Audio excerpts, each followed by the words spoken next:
This is Double XL Shot Callers, conversations with hip hop's power players. I'm your host, Sowmya Krishnamurthy, your favorite rapper's favorite journalist.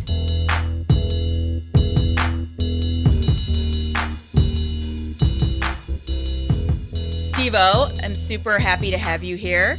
A&R extraordinaire. I feel you're the man of multiple jobs. So how do you describe yourself? Talent management. Okay. I feel like I'm a talent manager. I have to deal with the nuances and the daily ins and outs of dealing with artists.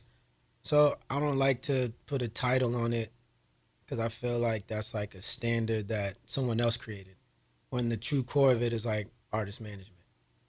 So you're very humble. I know you have a very impressive title at Universal Music Group. So for those who don't know, what's kind of that official impressive title that you've earned over the years? Oh man. Well, right now I'm senior vice president of A&R and artist relations, and I do things at Def Jam. So pretty much it. So you're very humble. Like, you're one of the most exciting A&Rs. You've worked with some of the biggest artists: Jeezy, YG, Nipsey, Dave East, really some of the biggest names. Mm-hmm. So take me back. What was your first foray into hip hop? Working for Star Trek. Okay. Started at Star Trek as an intern long time ago. And that was kind of like my first dabble and dish for like rap music. I would say like my first encounters, I used to basically talk to Pusha T every Wednesday at 8 a.m. when SoundScan came out. Every Wednesday for a good year and a half. Push would call you and be like, read me the numbers or tell me Yeah, I was about an that. office assistant, so he would always want to know what the SoundScan numbers were for the week, because he was just so into like the business apparatus of like how sales were going, who was selling, when they were selling, what kind of artists were trending. And every Wednesday morning at like 8:30, 9 o'clock, he'd call me at like clockwork and say, "Hey, Carless, read it to me." And I just run down SoundScan for him. We go over for like 20 minutes. He'd be like, "All right, call you later." That's so crazy. It makes sense now why he would kind of take on that executive role at Good Music if his mind was already working in a business capacity. For sure. So, you work at Star Trek. How do you get that job? I mean, clearly this isn't something you went on like monster.com and found this job. Did you know someone in the industry? Just walk by and give them your resume? Like, how do you get such a plum opportunity? Actually, it was really luck and the love of a few friends. Okay. At the time. Now, were they based in Virginia? Like their office? Where was their office? They were actually working out of Arista Records. Okay. Right? Literally across the street from Universal Music Group. Okay. On 56th Street, 56 and Broadway. Okay. Like that block right there. Yeah. And at that time, I was just dibbling dabbling. I was going to be a doctor. Really? Yeah, I was a biology major. Very good. See, I did biology, but I couldn't get past orgo. It's hard. And I'm Asian, so you think I'd be really good at science, but it's really hard. It's so unnecessary to read all those books. Right. For that type of stuff. Like, I don't want to read none of that. Yeah. But what kind of doctor did you want to be? I was into like clinical research. Okay. I was interning at a pharmaceutical company at the time. Very cool. So I was like 19, it's like 18, 19. And I was just trying to figure out what I was doing. But my mom was like, "Hey, you got this pharmaceutical company and all these doctors, I'm mentoring you." So whoa.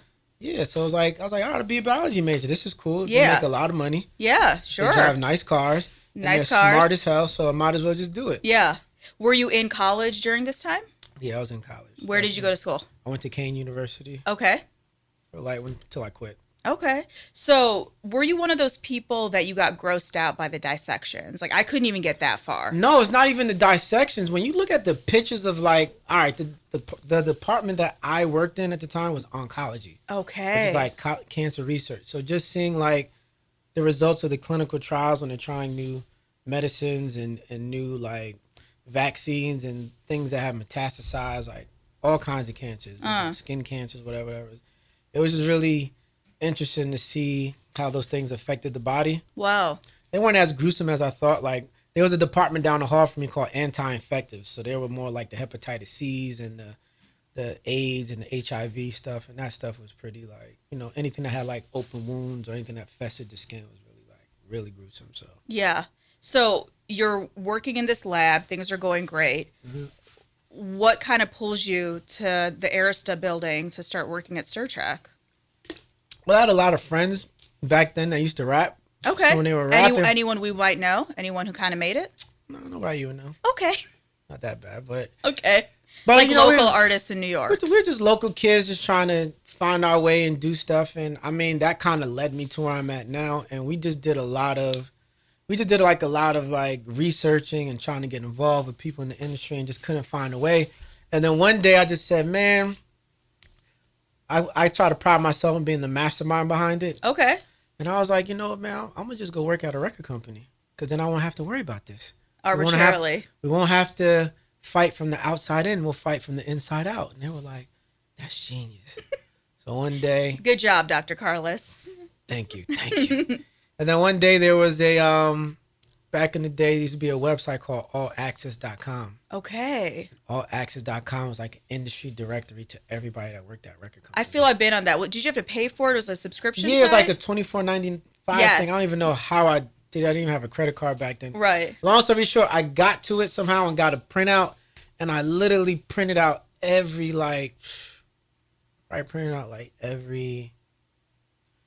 page they had, and I went through it with a highlighter. And another like old school friend of mine used to always tell me like, man, what you should do, you should read the Double XL. Wow. And you should read some other the hip hop magazines, and any name that you see in those hip hop magazines, you need to get a notebook and write those names in the notebook, and next to it write what company they work at and what their job role was. Wow. And once you memorize that, you can figure it out. So as I printed out this thick list, I was able like, oh, that person does that. So I was able to hand pick and choose who did what and decipher the assistants versus the executives. That's brilliant. Yeah, it's pretty smart, right? Yeah. I used to do that with the liner notes. I would always read the rap liner notes. Yeah. Who's the executive producer? Who do they thank? Like, okay, if Nas is thanking this person, and wait, Puff also thanked that person, so they're important. And I would just kind of remember certain names, of that era, Kevin Liles and Leor Cohen. Like, okay, these guys are important because I keep seeing their names over and over. Yeah, for sure. Like, the liner notes was like a thing that I feel like that helped me out a lot. Yeah. The thank yous, I was more interested in the thank yous than actually who produced the records. I cared more about like who they thank, because I was like, these must be personal people. Totally. These are personal And you could see based upon if it's paragraph 1, we're like the super close friends. Yeah. If you were paragraph 3 or 4, it was like, oh, you just okay, I get it. But I really studied those names, and they were like nicknames, like Buddha, blood, that type. Totally. Of stuff. So yeah, I read those things. But after I got this stack of contacts, I highlighted all of them. Yeah. And then I literally, because I worked at I was an administrative assistant, I would put all that stuff with my skill set into like an Excel sheet. Wow. And then I printed them all on labels and got everyone's address. Wow. And then what I did was I took that. That's a mail merge, by the way, if anyone wants to look at Excel. I don't even remember how to do that anymore. Right. And then I took that and then I put that into like these letters. I forgot how I did. Like took that Excel sheet and implemented it into Word. And I made the same letter, duplicated with every address on it and all their fax numbers. And then one night after work, I sat there and I had about 80 pages. I handpicked 80 people. Wow. And out of 80 people, I had like 80 pieces of printed out like a letter with cover page, resume. And I sat there and I fed them all through the fax machine. At your biology job? Yep. All right, for Faxed sure. them all. Out of 80 people, 3 people called me back. Who were those 3 people? Star Trek, Okay. Sony Music Urban, Wow. and I want to say J Records at the time. That's pretty good. Like 3 major companies. Yeah, it was cool. It was like, oh man. So I was like, okay, I'm a big Nas fan, so I'm gonna go to Sony Urban. Nice. So I went up there. I was like, by far, that's what I'm gonna go do. Yeah. I'm going to Sony. Yeah. Went up What there. era Nas are we talking about right now? Like I Am, Stillmatic? This is before Stillmatic. This Okay. is right after Nostradamus. Okay. Oh no, we might have been on the heels of Nostradamus. Okay. Right. This Okay. is like, It's like late 90s we're talking. yeah, this is right after the I Am breakup. Yep. And it was like still like whatever, and trying to figure it out. And I remember I went up there. I was like, man, I'm gonna go meet Nas. I'm gonna meet Steve Stout. Right. I'm gonna meet all these people just by going to work at this job. Amazing. I went up there, So Music Urban went like in slacks and a button-up shirt, Nice. a belt, and hard-bottom shoes. Right. I'm like, this is like, I went there, everybody's in jeans and sneakers. I'm like, this is weird. But my mom used to tell me, like, dress the part you want to be, not Absolutely. the part that you apply for. So I went there, I was like, I'm spiffy. These Yeah. They in here looking all regular. Right. Then I was in there, and some dude comes in. I don't even remember the dude. I remember it was a corner of this. It was a corner of the building. It was like section off for Rough House Records, something like that. And when I went in, there was like a room with a long table, Yeah. and there was like 8 interns there. And I'm like, this is weird. It's 8 people here. We're all gonna do the same thing. And then some guy comes in. He says, "Hey, what's your name?" I said, "Steve." He said, "Can you run downstairs and get me like 2 donuts, a coffee? Matter of fact, get a pen and a paper." Wow. And I was like, this is my first day. I'm like, okay. It's like, I'm ready. Got the pen and the paper. I was a little confused. I'm like, all right. Was this the interview or you got the job? I just called in and they just said, pull up. Just come in. Wow. Pull up. There was no interview. They There just was said, no interview. They said, just come. So I go there. We sit down and we're going through it. And he's like, come in. He's like, give me 2 donuts. No, get a pen and paper. Come over here. I was like, all right, cool. I got the pen and paper. And he started outlining this long laundry list. I was like, all right. Of donuts? It was like donuts, drinks, water, food, sandwiches. This is like, Okay. and I'm just like, well, I don't really understand this. It could be for Nas. You don't know. No, definitely wasn't. Okay. I was like, for that guy over there, he Right. sits in that little cube over there. I'm like, nah, this ain't it, bro. He's like, here's the money. And I was like, all right. And I remember I went back to my desk and I sat down. Mind you, I've been there about 2 hours now. Right. It's like 9 in the morning. I got there super early. I sit down and I'm just like, what am I doing? And the guy came back and said, all right, and don't forget something. I was like, all right, cool. By that time, I just felt so violated. Wow. I left all the money and the piece of paper and the pen on the desk. And I was like, all right, I'll be right back. And I never went back inside. Whoa. So now as I'm walking out, I call one of my good friends who was like really in tune with me, like doing this whole thing. My whole family was against it. Like, what are you doing? Right. You got This a is good ass weird. job. What are you doing? You got a good job, a good future ahead of you. You got a good mind. Like, why are you wasting it to go do some like rap shit? Like, Right. what are you doing? I'm just like, I don't know. So I went there. I left and I was on my way home. I'm on the train. I'm talking to a man on the phone. I'm like, man, this is crazy. Like, this ain't what I thought it was. He's like, no, man, you got to talk to my boy. I'm like, who's your boy? Right. He's like, my boy from Star Trek. I'm like, who's your boy at Star Trek? Right. You from Elizabeth, New Jersey. Like, what boy you got at Star Trek? Right. He's like, trust me, I sent him my demo. I talk to him every day. Oh. Because I sent him my demo. I'm like, my friend at the time, he's like, he's a super hustler when it comes to that. So I'm like, this guy's crazy. I was like, all right, put him on the phone. He's like, yo, he's like, just call him right now. Just tell him I'll act like I was you. And I'll tell him, like, you acted like me already? He was like, yeah, just act like, he's like, his name is Sean. Just call Sean, and Sean gonna show you love. I was like, all right. Cool. I called Sean. I had my same slacks and stuff on. I called Sean. Sean was like, yeah, where you at? I said, yeah, I'm on my way home. He's like, come by the office. Right. Went by the office. It was at 888 7th Avenue. Old Arista building. At the close of when Arista was literally closing. Mm-hmm. And I went in there. I went and met with them. I'm like, this is the most amazing thing in the world. Whoa. Small company. Yeah. Good people. Yeah. We were like having a good time. And it was like, man, this just feels warm. I'm like, I want to work here. So ever since then, I came every day to work. Wow. And I interned day in and day out. Did you get paid at all? Stipend? Anything? For the first like 5 months, I didn't get paid at all. Okay. I just sat there, and that was the first person that ever hired me was my good friend, Nicole Planton. She hired me, and she's like, all right, you're going to have to do this. You have to do that. I was like, all right, I don't care. I'll do whatever. Wow. And I told him, I got out, called him, I was like, yeah, they gave it to me. It's going to be good. He's like, yeah. And I went every day. I went to work every day. So you quit your job at the... I didn't quit. Oh, okay. I was still going. I was like, hey, I got an internship, so what I'll do is I'll go to school from 7 a.m. to 11 a.m. Okay. And I'll go to work from 11 to 3, and then from 3 to 8, I'll go to the city. Okay. That was my day every day for like 5 months. Wow. After 5 months, they were like, man, we really want to pay you. Yeah. And we should do it. And blah, You're like, blah, I blah. would like to get paid. That'd be I great. was like, that'd be great. I'm like, holy crap, I'm about to get paid. I'm working. I'm in the craziest things, and I got paid. They paid me like $300 a week. Okay. It was the greatest thing in the world. I'm getting paid. I was making way more from my other job. Sure. But I went back to mom. I was like, see, Ma, look, I did this. I turned over a job already. She's Yeah. like, I'm impressed. And after that, I was just working with them. And When did you officially quit the biology gig? As soon as I got my job with my little $300 a week, I said, this is over. Wow. I'm going full time. Okay. Now, were you staying at home? I was living at my mom's house. Okay, good. Yeah, I was at my mom's Save house. a little bit of money. That little $300 a week was tough though. Yeah. That paid $150 on my phone bill. Mm-hmm. Then my bus pass was like $220 a month. Back into the Then you gotta eat. Then you gotta be. It was tough. Yeah. But it was cool. It was good. It was a great experience, and I did that for like a year. Total from top to bottom. We moved from Arista to Interscope. Okay. And went through that whole thing, and then at a point it was just like I just couldn't. I just looked at it like I can't. I love this, and they were like, you gotta figure out what you really want to do. Wow. You know what I'm saying? It's like, you really got to figure out what you want to do. And I'm like, man, I'm just really excited to be here. And I'm just trying to figure this out. And then they were like, well, look, you're either going to do what we want you to do or you got to go.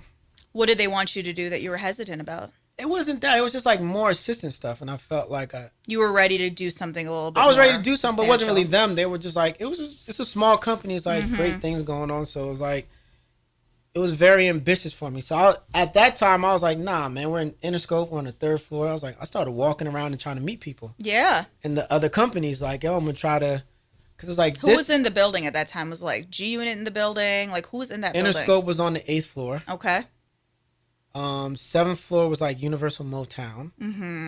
6th floor was like, it was like those kind of companies, like SRC and like those type of companies. A lot of all the labels that were under Universal that weren't Def Jam were basically in that building. Yeah, a lot of good networking for sure. So I was trying to network and whatever. So long story short, somebody told on me, it's like, yo, this guy's up here. And they're like, yo, you can't be doing that. We got to let you go. Wow. And I was like, but we love you and we got mad respect for you. So it was like, we're going to try to help you get something else. Wow. You know what I'm saying? So they fired you because you were networking? Not networking in the sense of like, it's like when you have a job, there's certain boundaries, parameters that you have. Sure. You can't go outside of them, especially in small factions. And I went outside of it. Okay. That's really just what it was. I just went outside of my boundary, and I actually deserved it. Yeah, for sure. Landscaper, but that taught me a valuable lesson about like stay in your lane. You know what I'm saying? There's a balance between ambition and boundary, and you got to understand when to take a shot. Because if I knew if that was going to be the outcome, I'd have took a way more riskier shot than that. I probably would have went to Doug Morris's office and knocked on the door. Be like, what's going on? Probably would have did that, but I was just really just comfortable and just I knew everybody. But that was like my family for a long time, and they taught me a lot of stuff, and we always remained cool because they were the ones that actually like helped me get my Def Jam job. Wow. How much interaction did you have with Pharrell, if any? Towards the first 6 months was just me, Nicole, and Rob Walker. Okay. And then a young lady named Yanli Artley. And then towards the end, it became more Rob, Loic Villapontu, and Pharrell.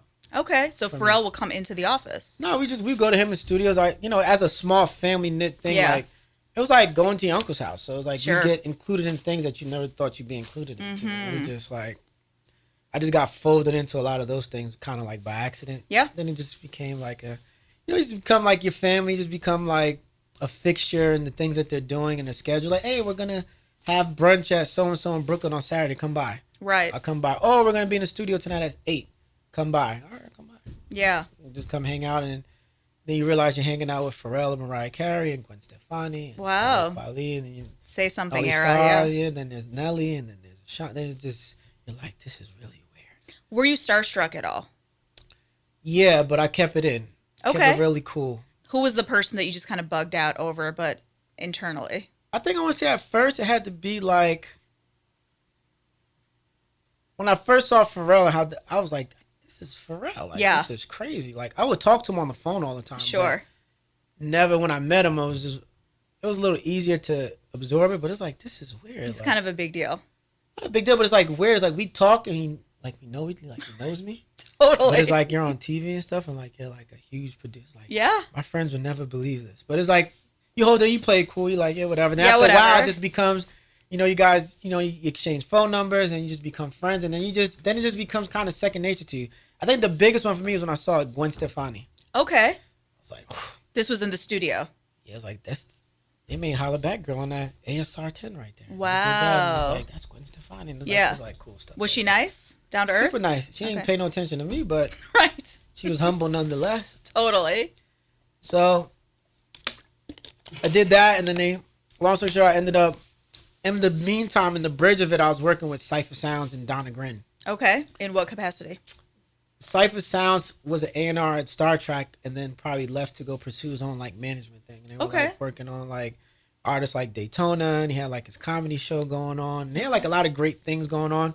So they just took me in. They was like, hey, as you're on your bridge, I was like, I swear to goodness, if I get back into a label, I ain't gonna mess this up again. Right. I learned a very valuable political thing. Yeah. And I was like, when I go back, I'm gonna be not on my best behavior, but I'm going to relish the moment. Cause not like I didn't take advantage of it, but I really worked so hard at Star Trek for the brand and for the company. Just try to do my job at the highest level so that way their things can function really well.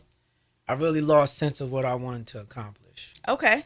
What I had set out to do in the beginning when I first came in. Yeah. I kind of got entangled in like what the company needs as opposed to what I was trying to accomplish as an individual, right? And that's a fine balance though, right? Because on one hand, you were kind of reprimanded for not staying in your lane, but the other side of it is, what's the balance between repping for the company but not losing sight of your own kind of individual brand? yeah, and it was a blessing at the same time because even when I got fired, I was really upset. I was like, I personally felt like I embarrassed them. You know what I'm saying? I was like, So they kind of felt you were just doing too much. Why are you on They didn't feel like I was floors? doing too much. They didn't want to fire me. Wow. How I took my perspective. I feel like Yeah. they didn't want to fire me, but it was really more or less like we can't tolerate certain things above a certain standard because we are dealing with celebrities and superstar artists, and we can't make it okay for you to do that and someone else do it. So I feel like more or less I was just a victim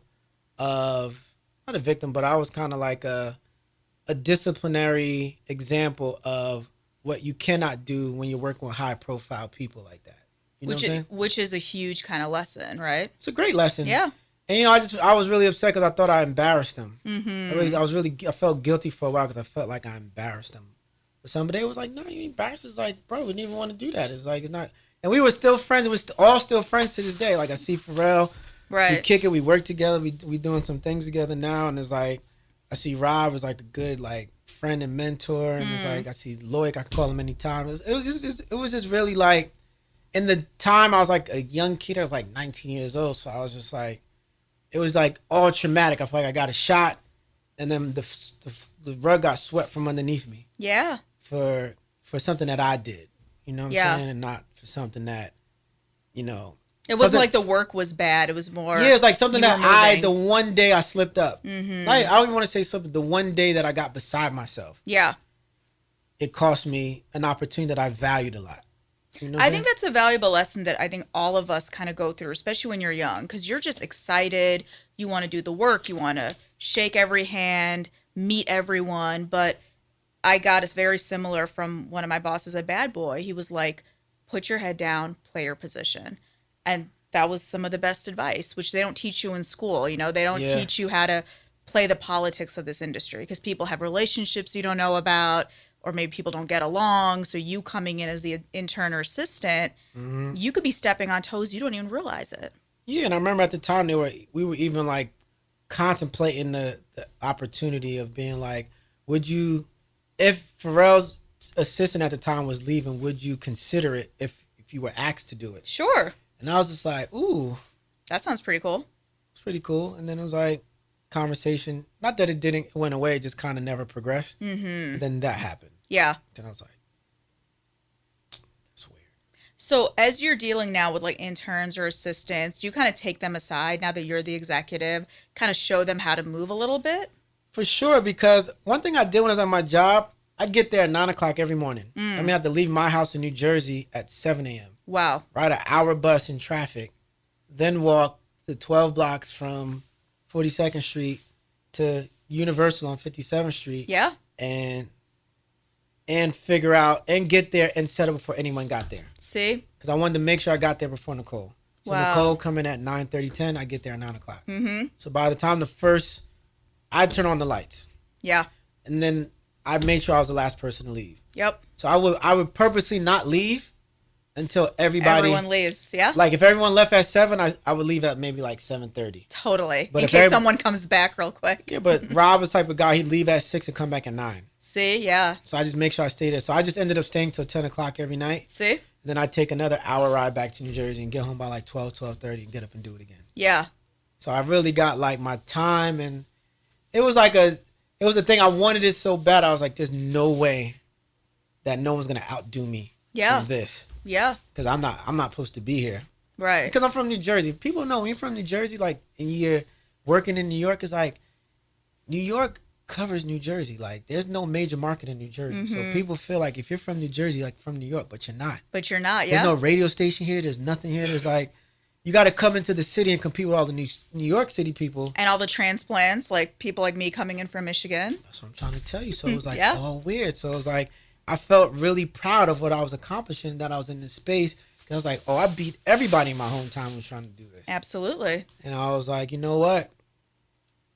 I'm not going to fail. So Right. after I lost my job and it was cool and I went back to like scrap, Cypher was like, I got you, bro, because we worked together for so long and we had like a good relationship. He's like, I understand. It's like, everybody was like, yo, Cypher, look after this kid. And they really were like, we're going to try to help you find another opportunity. Great. Wow. And then, lo and behold, someone made a phone call to Def Jam for me and got me a meeting there. So did you put that out there? Like, I want to work at Def Jam, or they just kind of saw your hustle? At the time, we was like working on a this artist that was signed to Def Jam through Star Trek. His name was Family. Oh my God! Now be his manager. Family. I love so Family. I used to always have to go up to Def Jam and collect the vinyl and bring it back to the Star Trek office. Okay. To send out to whoever we need to send it out to. So when I went to Def Jam and had to go on the 825 and go up that large rotunda, big. It's very impressive. It's very impressive. Over the top. Yeah. And I was like, this is Def Jam? Yeah. Crazy. Yeah. I was like, one day I'm going to work here. And who was in the office at that time? Like, I feel like DTP probably was in there. Everybody. Okay. I actually went to go pick up the vinyl from Sam Crespo. Sam Crespo, love him. He's over at Atlantic, We're going over there and I'm collecting. He's like, who are you kidding? He's like, I was coming to get the damn vinyl, man. Give me the vinyl. Right. He gave me the vinyl, went back, whatever. But I don't think you realized, like, even in that moment, you were networking, right? I mean, you were just doing your job, picking up the vinyl, but other industry people were seeing you, saw your face, probably heard your name. Like, it was probably more impactful than you realized. I honestly, at the time, it was like answering Rob Walker's phone and like kind of like supporting like the whole Pharrell business. I met so many like high up people and artists. Wow. It was like I already had like relationships built in with a lot of these people beforehand, like producers and like it was already built in. So going to Def Jam was like, oh, I know him already. I know you. You don't remember me, but I remember you from the studio or whatever. Or from your printout of the 80 names. Oh yeah, for sure. You were highlighted on my printout. For sure, and it was just like. Who was running Def Jam at the time? Lior. Was it Lior? Okay. Mm-hmm. This is like on the heels of Lior being there, and I remember Lior and them were just getting out and going to Warner. Okay. And A.A. Reid had came in. Okay. And there was like a big like stir up that A.A. Reid was going over such a prestigious hip hop brand. Yes, I remember that. I remember. He redid that big office and all of that. Yeah. I remember Russell wrote this big open letter to the industry. Okay. From Billboard. Yeah. Billboard, and it was like this is crazy. Yeah. But after I got to siphon them, I worked in them for like 3 months, and then I got this opportunity. Someone from the Star Trek side called Def Jam for me. Great. I have an idea of who it is. Okay. But, you know, like... Pharrell, maybe? Sounds like it. I feel like if anyone could do it, it's him. People called and it's like... But I was still, like, hustling. Like, when I was working with, like, Siphon them, I used to call TVT Records all the time. And there was a guy named Theo Brown. Okay. And I somehow hustled away into a meeting with Theo Brown. Sure. Theo was like, yo, you know, I'm doing this thing at Def Jam. Theo had just got hired in Rob Love's spot at Def Jam. Mm-hmm. And he was like, I meet with you. He's like, I got this other kid here too. He's my man from TVT. And I was like, all right, man. I was like, yeah, I know that. He's like, you know my partner Kendall? I was like, I know Kendall. Kendall, remember I picked up those plaques from you. Wow. From TVT for Cypher Sound. He's like, oh yeah. I was like, because anybody who I met spoke to the phone and write their name down. Smart. So I was like, oh, I know you. Remember we talked on the phone and we did this and we did that and I picked up that from you. He was like, oh yeah, what's up, my boy? He was just with Theo that day and I was like, oh, okay, cool. Yeah. And then Theo was like, yeah, I want to bring you on. This is like, I want to say this is like September, October of like 2004. Okay. Then he was like, next thing you know, I was like, this guy ain't gonna call me back. Right. It's just crazy, whatever. The next thing you know, Theo calls me. He's like, yo, you got some high friends in high places. People are calling out. This is just when Jay-Z got announced president of Def Jam. Okay. Just when he got announced. And he called me. He's like, yo, bro, you got some high friends in high places. Like, what you mean? He's like, yo, I need you to come see me right now. Wow. That's very industry. People want to see you right now. There's not a lot of planning in advance. So I went up there and he was just like, yo, you're going to work with me now. Wow. And I never understood, like. Who made that call? I was all feeling myself like, hey, Syph, man, thank you, brother. You're my brother. I love you. I'm going to Def Jam. Right. And he was like, for real? And I was like, yeah. And I was like, I don't know. You have a guardian angel. I was like, maybe industry. I swagged out my interview. My interview was swagged out. Right. But then he was like, nah. But then he told me later someone called, but he still would never tell me. But I have an idea between two people who it was. Sure. And I was just after that, I was like, man, I got in. And it's like, and I'm not stopping now. Now I'm about to go crazy. What department was this? This was radio promotions. Because when I was at Star Trek, being on the behind the A&R admin side of it and being behind the management side of it, the one outlet that I felt was always problematic for like the clips, especially when they were in there, like the situation with Jive, they were always mad that they couldn't get their records out. And they couldn't get their records to certain people. But in my relationships of dealing with the Pharrells and those people, was like, I knew Big Mike, I knew like this was the mixtape scene was big. I knew Green Lantern, I knew like knew like Funkmaster Flex and K Slay and like those type of kids. So I was like, hey, I got these few DJ relationships. Not too bad. Funkmaster Flex, not a bad guy to have. Yeah, at the era when Hot 97 is like smashing everything. And they're like the epicenter of all hip hop happenings across the world. And it was just like, I got these things. So when I went to Theo with that, he was like, you have what? And he's like, well, your man right here works at Hot 97 too. I was like, even better. So I got in like that. Wow. Then I was like, all right. So it was like, so what do we do? So me and Kendall sat down one day. I didn't even know him. We sat down. He's like, hey, man, I'm just trying to do my thing. And he wasn't even like a person that was like working there. We were like damn near interns. And he was just like, he was managing Fat Man Scoop. Really? And he was like touring the world Thursday through Sunday. And he worked at Def Jam Monday through Wednesday. It's a very industry thing. Have many side hustles. Right. And I would just sit there and I was just like, man. And I was like, you know what we got to do, bro? We got to figure out how to take this over. Yeah. Because we're sitting here and everybody's overlooking us. I know Flex. You know these people. You know this. And at the time, Fat Man Scoop had an overnight show on the weekends. Okay. At Hot 97. And we were just, anyway, long story short, we just figured out, we just said, let's put our minds together and figure out how to learn and understand all these DJs. And I showed them my all access contact list. And I showed them the growing list. I showed him my notebook with all the names in it. It's like, look, I got all these people. And he was like, that's crazy. Yeah. Like, I work at Hot 97. Here goes a directory list of all the people. It's like, wow. That's what we're going to do. We're going to get all their emails and we're going to send them records. Wow. Before all of the executives and promotions do it. Now, how did you do that without the executives and promotions getting really mad? We were just, after I get out of work at 10 o'clock, because I was doing the 9 to 10 shift. Okay. Because Kendall worked at Hot 97, we would just go downtown. I would just go downtown and on Hudson Street and stand outside. Wow. So when the Mr. C's, anybody came outside, hey, bro. All we did, I tried to take little white labels down there and be like, here's the vinyl. Carry that heavy vinyl. Yeah. Here goes some new vinyl that I know you ain't get yet. Wow. And then we just established like little relationships like the Clues, the Envies. Sure. This is when they were all on overnights at Hot 97. But kind of the established radio guys didn't feel some kind of way. Like, who are these young guys? They did. They really tried to block us. So they did try to block you. They did, but like politically, like they don't have nothing. Like we don't know nobody. We know like 12 people. Right. In all of New York City. This was before Power 105 was even a station. Yeah. There was only Kiss, BLS, and Hot 97. Yeah. So it was just like, you're really like cut out. Like there were a lot of other prominent executives that talked to those people frequently. Okay. Like, so they felt it was low-hanging fruit. We don't care. Not really. They was like, yeah, talk to those guys. Those guys are cool. But it was just more like, we were just so hell-bent on finding our own way. Mm-hmm. Like, we were like, we need to find a way to figure this out. Yeah. So we used to have all these singles and we had all this stuff. It was like, give us your emails, bro.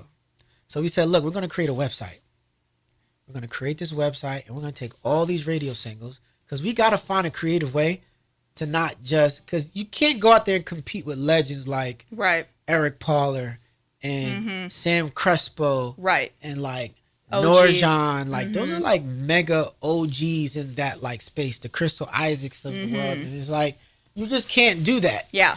So we were just trying to find a way to where we can kind of create our own little wave, our own little corner, so we can have our own like relationship with these type of guys. Yeah, and kind of brand yourself, like differentiate yourself. Yeah, we were looking like, let's just create a website, man, and let's put together like all the radio singles and battle them against each other and figure out how we can, you know, basically use this as a conversation piece to talk to the DJs and say, hey guys, look at these records. This record's better than that record, or this record, or discover this record. This record's really good, and whatever. And What was the name of that website? bestofbothoffices.com. Yep. And we built that.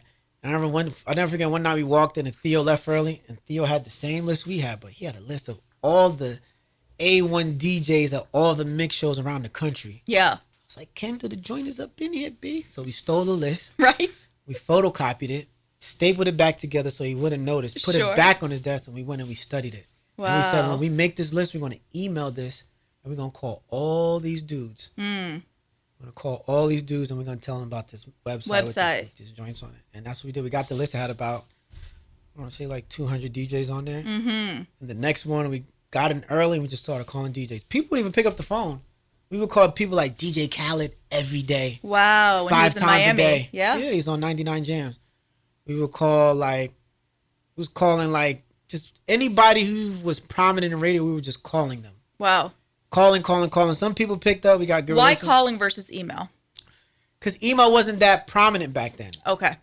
They were still giving vinyls and CDs. Handoffs, right. But we had MP3s, and like, we were younger, so we were like, all right, email. We emailed you the record. It's like, email. What's email? Right. They like, email? Nah, mail it to my crib, bro. Mail like, everything it. comes to my crib. So we had to call and say, hey, because the job was you call, you send them the record, tell them the record's coming, you call them when they get it, and you call them after they listen to it, then you call them to play it. So you might have 5-6 phone calls. Life before technology. Man, it was crazy. Right. So when we did this website, we were just like, man. What was on Best of Both Offices? Was this MP3s? Like, what was actually on that It website? was literally just a website, and it was like we had the playlist, and it was like, vote for your favorite playlist. Wow. So there's some kind of crowdsourcing of Yeah, we just had a website. We just had a website, and we just had like 10 songs on each side. There weren't even anything special. We didn't know. We just made a website. We had access. We just did it. Yeah. And then one day we were just there, and it was like, this is just not working, bro. Like, Okay. we did that for like 3 months, and it was just like, What were some of the records that you remember putting on that site? Joel Santana, Whistle. Okay.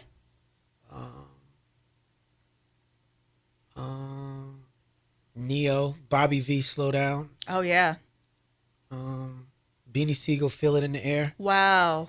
Young Guns. It was crazy. It was just like, There were some good records. oh, they were good records, and we loved all of them. So it was like, we went in there, and it was like, I was like, yo, Kendall, we gotta find a better way for this, bro. This is way too slow. Yeah. It's very labor intensive.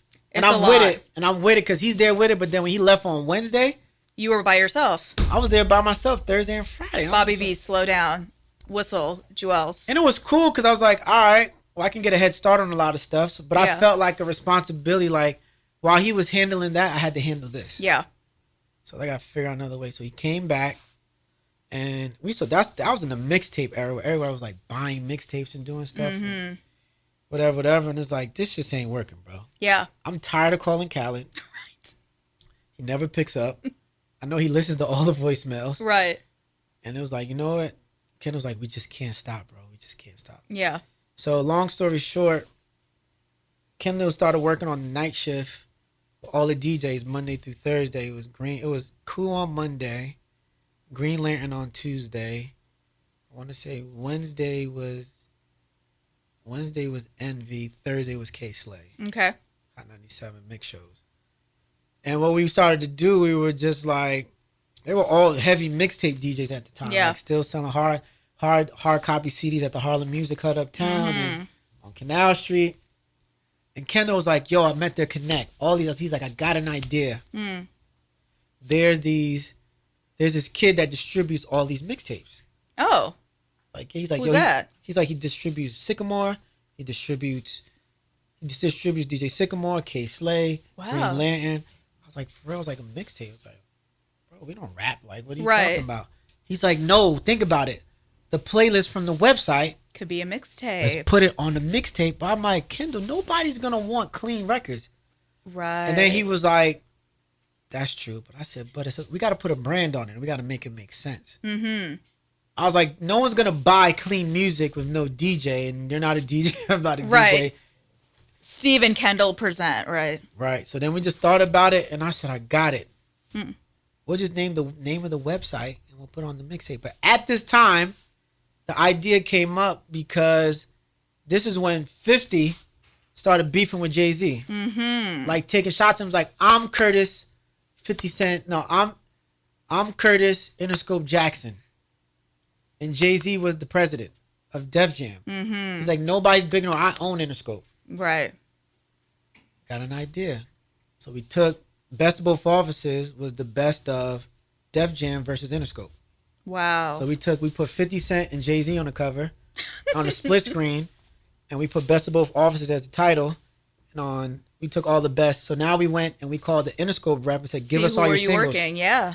They gave us all their singles, new, established, hit records. Yeah. Put on this playlist. And then we did it again on all our Def Jam stuff, our Def Jam playlist. And Wow. then we uploaded that on our website. Wow. While we did the seating, he's like, yo, the guy pressed it up. I was like, all right, cool. He pressed it up. We pressed it like 10,000 copies. He made. That's when I realized how much money the mixtape game was making. Right. How did you sell it? Through that intermediary who was actually like distributing, or Our how did you distributor, sell it? our good friend who's a very good friend of mine to this day. Okay. He was just distributing. He distributed like 10,000 copies in one day. It blew. And for like you said $10 a piece? It's a decent amount of money. We made a lot of money. Right?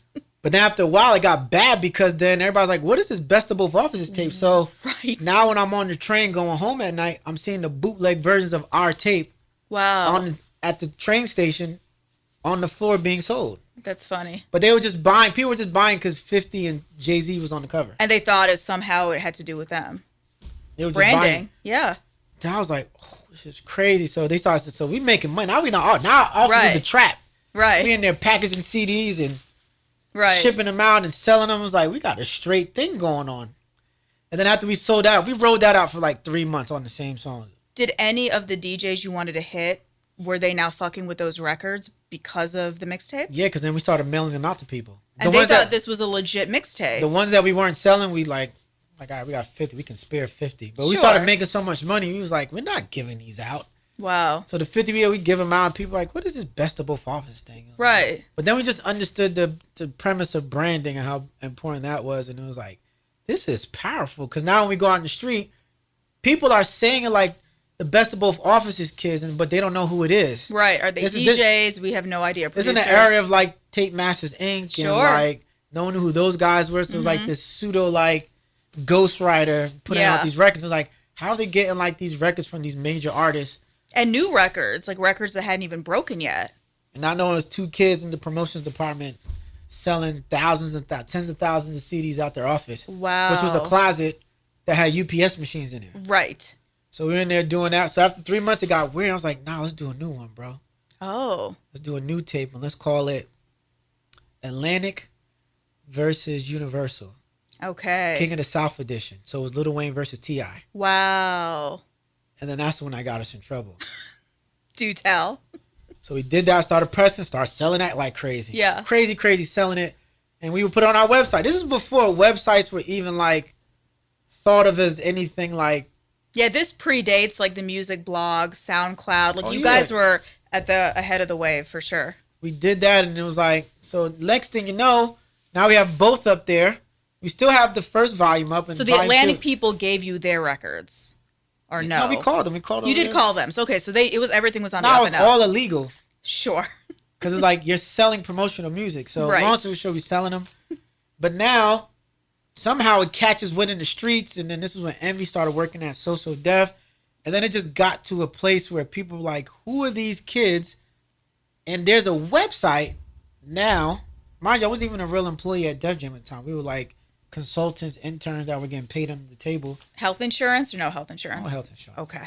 But it didn't matter to me and Kendall because we were making so much money off the mixtape. Sure. It was like, you could pay us your little $500 a week. Like, we're making $5,000 out this office a week. Yeah, like, for sure. It was crazy. So it wasn't hard, though, being in the Def Jam office, knowing we're making all this money. Our brand is hot in the streets, but when you're just at Def Jam, you have to act very nonchalant. Like, oh, yeah, we're just working stuff. Hey. Yeah, and I was teaching them what I had learned. I was like, can't let nobody know it's us. So you did tell a few trusted people in Def Jam, this is the secret I mean, the people operation. that knew, like, we had interns of our own, so we, like, don't tell nobody. You're sworn to secrecy. Yeah, like, we would stay late, lock our door, make the CDs, put it out. I was like, don't tell nobody that it's us. Wow. So it was just moving around like these kids. And even in the industry, that Best of Both Offices, it just started circulating, even before people knew it was you and Sav. Yeah. Kendall, by the way. It was circulating because in the mixtape started circulating at Atlantic. Yep. And then it started circulating at Universal. Mm-hmm. Right? And then they found the website because then we started putting the website on the back of the CD. So now when all the people who want to sue you for copyright infringement, they know where to go. They went straight to the website because we didn't have emails at that time. Right. No one was using emails. They went to the website and they saw us and we had our like both volumes. And it's like, there's a Def Jam piece. And the next thing you know, we're in Def Jam one day and we're sitting there. We're making our regular phone calls. And never forget, it was like a Wednesday afternoon. And this girl down the hall comes and said, yo. The RIAA is here. He's like, yo, there's an email chain going around and everyone is asking who you guys are. Whoa. I'm like, who, us? I'm like, bro, we gotta go. We've been found out. Wow. So they were like, there's an email chain going around. It's like, from who? Like, from who? Right. We got excited. Like, who? I'm like, I get scared. Like, what's going on again? Right. It's like, damn. I was like, I thought they're gonna catch us as illegal interns or illegal. Right. Like, damn. Or you're making money on the side. Sure. Yeah, this is like 6 months into the gig or whatever. Now it's like February of 2005. Jay-Z's there. Is like everything's mad sensitive because Jay-Z walks the hallways. Did Jay have any idea about this little trap house situation? He had no idea. Okay. We're in a room this small. It was crazy. Yeah. Boxes to the ceiling. It was crazy. So the website, so I said, show me the website. I was like, show me the emails. See the emails. Like, this is crazy. We went to look at the stats of our site. It went from like 50 people a week to like 5,000 people. Wow. And they were like voting. But what the email is everybody circulate this and vote for us to be Interscope. Whoa. So Def Jam was like, they were treating it like a 106 in Park almost. Like, yeah, so it got to the international department. It was like, vote, vote, vote. Don't let Interscope or 50 beat us. It was like a friendly competition. Yeah, but then Business Affairs is like, well, whose website is it and who's selling our music? And we're not getting a cut of it. Yeah, so he's like, well, who are these kids? So we had our names at the top, Young Sav and Steve O. He's Oh, like, shit. who's Young Sav and Steve O? They didn't even know your And names. then there was like a song with Envy talking on it. And they called and they started pressing Envy. Envy Wow. worked at Sosa Def at Island Urban Music at the time. They pressing him like, yo, you put this mixtape. He's like, nah, that's not me. It's not me. Which is the parent, Universal's the parent company. So it's Yes. almost like his super bosses were pressing him. Now I got to corporate. Corporate was like, someone is selling our music illegally. This is in the mixtape era where Things are kind of like, yeah. This is post Napster is mad sensitive. Yeah. So we're making this money. Had Drama gotten in trouble yet or no around this time? I think he might have been. I can't remember. He had to be. Yeah, I think he was just getting in trouble. Okay, so basically the industry was kind of on high alert. Everybody was cracking down. Because remember, it was so sensitive. We were like, damn. Right. We're in trouble. So the next thing you know, they're like looking for us and everybody's looking for us. And they're like, why are you looking for us, bro? Yeah. Why are you? He's like, because you're leaking music. Did you kind of know, though, in your heart that you were leaking music and making money illegally? Yeah. But it was like, who cares? It's on the streets. Sure. And guess what? All the artists, it was so popping, like, we ended up being best friends with Joel Santana. Yeah. So that first album with The Games Are Missing, like, me and Sav, like, we personally did that. Wow. With Garnett Reed. So it was like, we personally, like... You're getting results. You're making money. So what's the big deal? We're making money. All the artists are like, that's y'all? Were the artists mad, though, that you were kind of making money and they weren't getting a cut? Or was just the label that was mad? They didn't care. Mixtapes was different in that era. They just cared about being on the tape. So then people started emailing us and calling us about... Put me on the next one. Put me on the next version. It was like, but we never got past volume 2. We're actually doing a volume 3 and it was going to be Death Row versus Bad Boy. Whoa. That would have been a good one. That's how crazy we was getting with Yeah. it. So then... After that, they were just looking for us, and And you're like hiding in your little closet. I was like, we gotta go, bro. We gotta bail. So Wow. me and him, we bailed. We got out the building. It was like, they ain't about to catch me in there with this. Right. So then they were just looking for us. Like, those are the kids in promotions, and they You're pulled like us the in. kids in the closet. So they called us like, you did this. But by the time they caught us, it was just like they were just on some shit like, how did y'all amass this type of popularity this fast? Because you had mastered the internet before they had. It was the internet, and then it was in the street. Mm-hmm. Now all the DJs from Green Lantern to K Slay, DJ Clue, Envy, they were all shouting it out on the radio at night, and that was like an influential thing back then for new artists. So new artists were calling us like, let me get on your tape and let me like get me on it, blah, blah, blah, blah. And I'm just like, this is crazy. That's like my first taste of like little success, and we were just like, man, we really got the power. But it went so far and deep. Like, our distributor at the time was just like, bro, it's getting distributed in Atlanta Wow. and Miami. Did Khaled finally respond? I feel like he was the Yes. guy. He did. What did he say? I'll That never forget it. We called one day, and then he picked up the phone for Kendall. So Wow. I would try, Kendall try, and then Kendall would try, and then I would try. All right, from different numbers or the same number? Same number. Okay.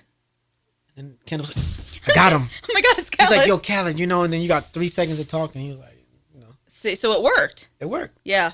When people were like, that's you guys? And that's kind of like how we got like our little notoriety Yeah, for sure. from them. And then we just went back to like, we were just giving content. We were just still just doing our content. We were just like, let's just double down on the content. Yeah. And then Complex pops up. Mm-hmm. And they started doing content.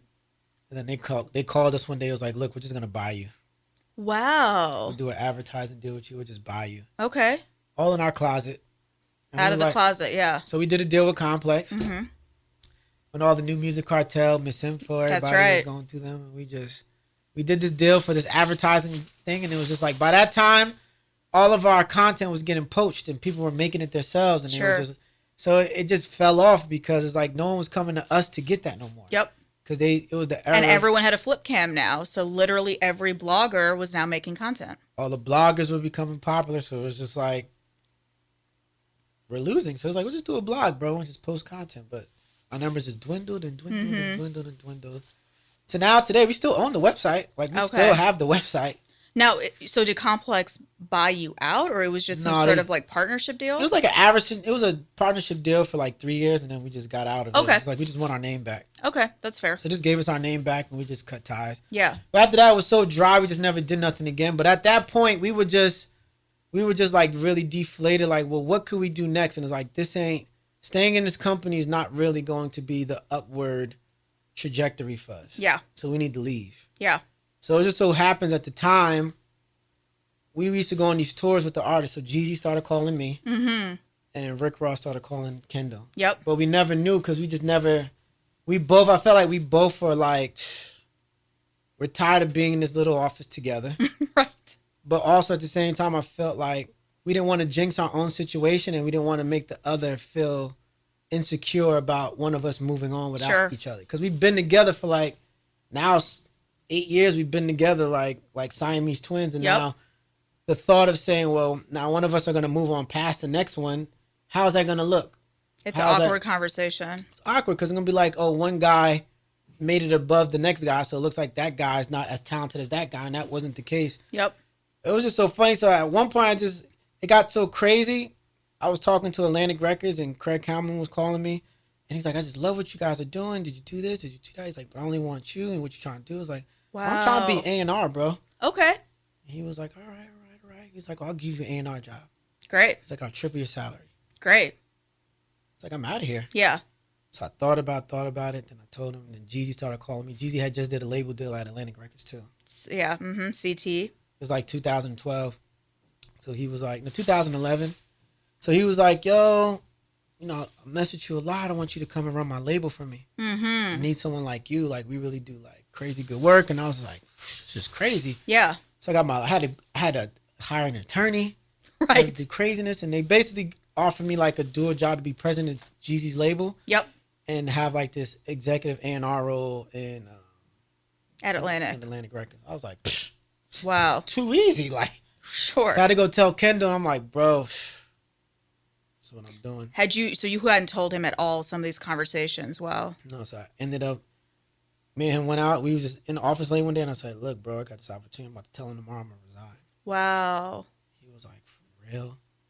It's like, "Bro, but we gonna figure it out or whatever." I was feeling crazy, and he said, "Phew, you took the stress off my shoulders because Ross offered me a job too." Wow. I said, "What?" He said, "Yeah." So we comparing those like, that's You were both trying to crazy. break up with each other amicably.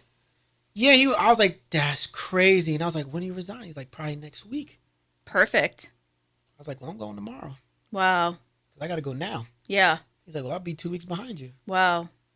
And we did it. So he went to work straight for MMG. MMG Atlantic. MMG and Atlantic. So you guys were still kind of under the same What's so umbrella. funny is when we left Def Jam and we went to Atlantic, our offices were side by side to each other. That's funny. They did that on purpose, though. Yeah. We want to keep the Siamese twins and they together. wanted to put the Best of Both Offices logo between us. Right. Okay. It was a crazy. We had like a whole corner of the thing. We had these offices. It was cool. It was the dopest thing, and it was just like, man, it was great. It was very like gratifying. Like we had did all this work, and we were still regarded as a team, but we were in two different places. Yep. And we were doing like bigger things in our career, and it was like I got this mega title, and I'm running around doing stuff, and now I have access to whatever. Yeah. You know? I think when people kind of have these dual roles, there's only so much bandwidth you have, right? So you're technically running Jeezy's label, but you're also supposed to be A&Ring at Atlantic. Yep. How do you do both? Like if Jeezy needs you right now in the studio, but you guys are taking a new artist meeting or pitching, how do you do both? You don't. Okay. That's the hardest thing about it. Yeah. You can do both, but it's hard because Jeezy's still one of the greatest, most legendary, prolific artists of our generation. So it's like you cannot cheat him on bandwidth and attention. Yeah. But you have a role to do, and it's like something's gonna suffer. So at a point, it just became, well, what is it gonna be? Is it gonna be Jeezy or is it gonna be Atlantic? Yeah. And then you have to start deciding. All right, well, let me try to buffer the both of them and figure out how to make this make sense because. Jeezy, your success is contingent upon Atlantic as an entrepreneur and vice versa with Atlantic. Sure. With this deal you did with this artist, and I'm in the middle and I'm banking on it too because I left the great mighty gates of Def Jam to come and do this. You feel me? So it's like, I can't fail on my face. What I'm going to do after this? Like, I have to make sure that this works somehow. How do you make the artist understand though? Because I think, especially as the artist, if you have your own label, in your mind, my phone call should always be answered or I should be priority if I'm in the studio. How do you kind of work just the personal angle? I think the personal angle is it's easy. hard to say no to rappers. You got to be patient. You just got to be respectful because they're humans, they're people, and they're creators. So it's like a lot of people, if you're not an artist, you don't respect the art. Not because you're not a rapper. You don't get it. There's just certain things you're just not going to get. There's certain things that I don't get. I'm not an artist, but I'm so close to it. I have like these sensibilities to it that I can sense what it is, and I try to be as understanding and patient as possible. It's like these guys are running multi-million-dollar businesses while they're being parents to children, being an artist for fans, being a mentor to outsiders, and being a support system to a staff and an entourage of people who need that. That's a lot of bandwidth for one person. And turn around and live under the pressures of an album versus what you do in your business versus trying to stay relevant amongst all the new things that are burgeoning on underground. So it's not easy. Yeah. You know what I'm saying? It's a very unique talent, though, to be able to deal with artists. Yeah. It's a thing you gotta have. You have to be patient. And you have to be understanding. And you gotta have respect. If you don't have those things, you're not gonna survive with them because it's like they don't respect that. These guys spend. I'm very sensitive to because I watch these guys kill themselves an hour after hour in the studio, only to come out and be judged upon it by people who don't know what you did, what you poured into it, the man hours of sacrifice from your family, from your businesses, all the things that you gave up to ensure that this product is this, and then it goes out and they wash it away and say that's not good, you're whack, or that's not, or it's the greatest thing in the world. Did you ever have to deal with that with Jeezy when you were running his label? For sure. Yeah. Every day. In the middle of that, we were working on the Seen It All album. We were trying to put that together. We did that album 3 times. Wow. 3 times we did that album. Like we recorded 3 versions of that album. At some point, did you tell him we just have to pull the trigger? Like, we can't. Yeah, it was like, bro, you got to stop. Right. At a point, we just got to stop. Yeah. We just got to stop. And it was just, our creation is still a very intimate process. Very. It's a very intimate process. And sometimes it took me this far and this long to really have the level of respect for it that I do now. Mm-hmm. That's why I'm more like, I don't let nobody do artists bad or talk crazy about them. Or now if they do weird stuff like show up late, disrespectful to people, then I'm gonna say, hey, you out of touch, you out of tone, and you're not gonna go very far being like that. You got to be a good person. Always, you got to be professional. This is not an easy job to do, but it's still a job. Sure. And people expect stuff from you, especially when they're giving you something for it. Like my job, they expect things from me. Yeah. I just try to do it with the utmost respect and integrity, and then you have fun. Yeah, it's still hip hop. It gets tumultuous at times, but there's more good times than bad times in the experiences I have with people. Which is important. To me. Yeah. Because people, this thing will spit you up, chew you up and spit you out. Yeah. And it's a tough thing, but that's why I try to base what I do on integrity and honesty and trust. If I was like, I'm gonna be there for you, I'm gonna be there. Right. Even if I don't want to be there, I'm gonna go. Sure. Because it's just stupid. You just want me to stand here and be an accessory in the room with you, but I get it. Yeah. You just want. And your word means something. I think that's something a lot of people, just the basic building blocks of professionalism, people kind of forget. Yeah. So that's, for me, is like, when you look at the business of music, they're artists. You got to respect the artist. You got to respect the art. And everything else is after that. But if you kind of start on that level and basis, it's cool. You can kind of get through things pretty easily. Totally. The only thing that gets challenged is your moral or ethic beliefs. How do you reconcile that? Because I think some artists are super talented, but their personal life, they may live in a way that conflicts with your beliefs. Have you ever faced that at all? Or Yeah, all the time. I do all the time. But I just build it on like, look, I always like to say, here was what it is. Mm-hmm. You make the decision. I never make it my decision. I only make it my decision if I feel like it's hurtful to me. Let's say there's an artist, though, super talented, but for whatever reason, you don't agree with how they're living their life. Mm-hmm. Would you potentially not fuck with them? Because you're like... No, how you live your life. I feel like when I say I care about the person, how they live, is because that affects the work. Okay. Then it affects... If you have a fucked up household, mm-hmm. you're going to have a bad work experience. Yeah. And if you have a bad work experience, the output of that is going to be whatever it is, good or bad. So what I like to look at it as is like, okay, that's bad. It's none of my business. Mm-hmm. But I'm only going to judge the thing that I have input on.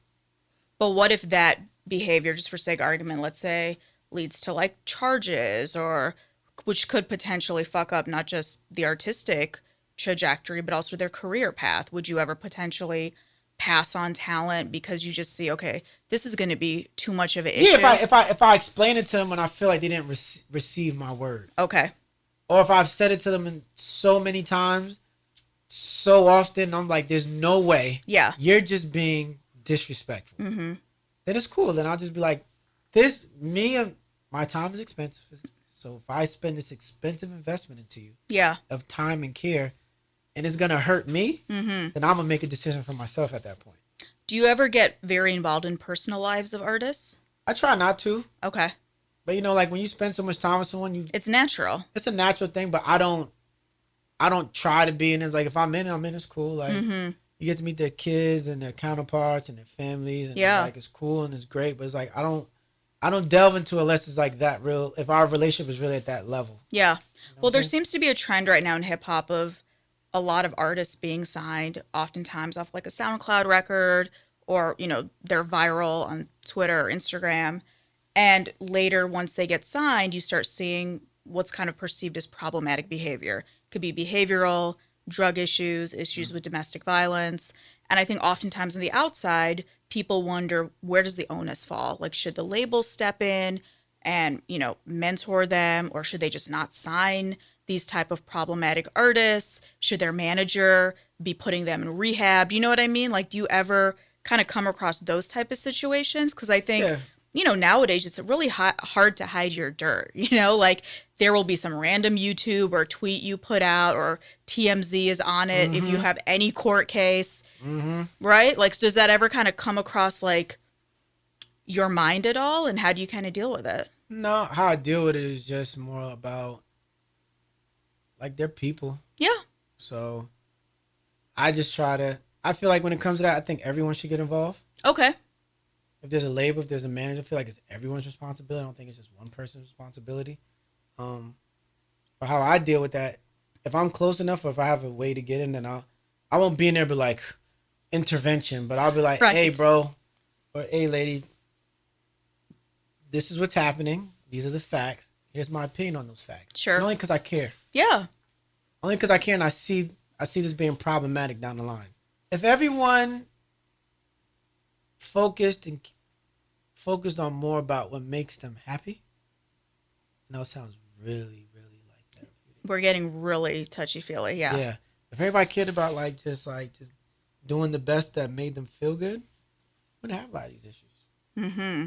That happen. So closing up, what makes you happy? It's like a high you get, right? You work on an album.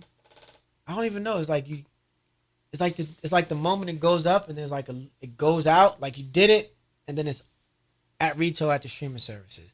There's like a euphoria that you get that's like, whew. It's like right when you're about to go over a roller coaster, and you're like, oh. Right before your stomach drops. Yeah, it's like, and it don't even last so long. It might be 15 minutes long, it might be 2 hours long, and then you got to do it all over again. Right. That's what makes me happy. That little moment, it's like a high. It's like I'll go try to get that high every single time. Over and over and over and over and over again. And that's what makes me happy.